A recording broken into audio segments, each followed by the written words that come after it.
The wine was warm, sticky. It clung to my scalp as it dripped down my temple, past my cheek, tracing the lines of restraint carved into me over years. Her sisters laughed first, then her friends. She didn't laugh, she smirked. "A joke," they said. "Lighten up," someone whispered. But I saw it, how she held the bottle just a moment longer than necessary, how the glass tilted with intent, not accident. I wiped my face in silence. Not because I couldn't speak, but because I didn't need to. I stood, stepped away from the table. The marble floor echoed with my retreat. I heard one of them gasp, perhaps from guilt, perhaps from fear. 10 minutes later, the gate creaked open. 3 men in suits stepped into the living room. She laughed again when she saw them, but this time no one else did. It hadn't always been like this. There was a time she looked at me like I was the only thing that made sense. Before the career, before the staged smiles and curated dinners and quiet cruelty behind closed doors. Somewhere along the way, I stopped being a man. I became a fixture, something to decorate her lifestyle, something to humiliate. I knew she was slipping. She forgot to hide things. A bank statement on the dresser, a private car drop-off she couldn't explain, messages she didn't delete. I wanted to believe it was just stress. But that night, when she poured the wine, she didn't look at me with hate. She looked at me like I didn't matter. That was the part that hollowed me out.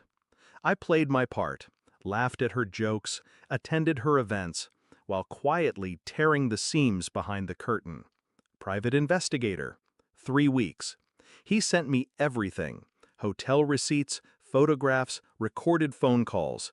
His name was Damon, a married man, a lawyer, partner at the firm she pretended to hate. There were dinners, weekend trips, gifts she never brought home, conversations that weren't just intimate, they were cruel. She talked about me like I was a child, incapable, pathetic. She said she stayed with me because I was predictable, because I didn't ask questions, because I made her feel powerful. She didn't know the difference between quiet and weak. I documented everything, not for court, for control. Because some betrayals don't need punishment, they need exposure. The 3 men in suits weren't strangers. They were auditors, internal affairs, corporate intelligence, sent by me. Because Damon wasn't just a married lawyer, he was also her company's legal consultant, and I'd recently become a silent partner. I handed them a folder. They opened it in front of her. Her smile twitched when she saw her own signature, contracts she denied ever signing, invoices she thought were buried. She looked at me. Finally, really looked. "You did this?" she whispered. I didn't answer, just blinked. The lead auditor turned toward her. "Ma'am, we'll need you to come with us." Her friends started backing out. Her sisters stared in silence. All the laughter had dried up. She reached for me as they led her to the door. "Please, please just talk to me." I stepped back. Her voice cracked, begging now. "I didn't mean it. That night I didn't—" "You did," I said, finally speaking, and that's why it mattered. The officers paused. I nodded. They took her. Not in handcuffs. Not yet. But I saw it in her eyes. The realization that the house of mirrors she built had collapsed. I sat back down at the table. The wine bottle still stood, nearly empty. I poured myself a glass, lifted it, to no one in particular, and drank.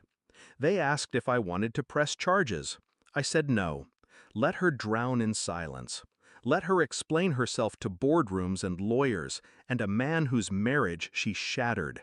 That would be enough. I moved out the next morning. No warning, no note, just absence. People talk. Some say I was too cold. Others say I must have loved her once. They're all wrong. I didn't love her. I loved the version of her I imagined when she held my hand and said we were in this together. She killed that version long before the wine ever touched my face.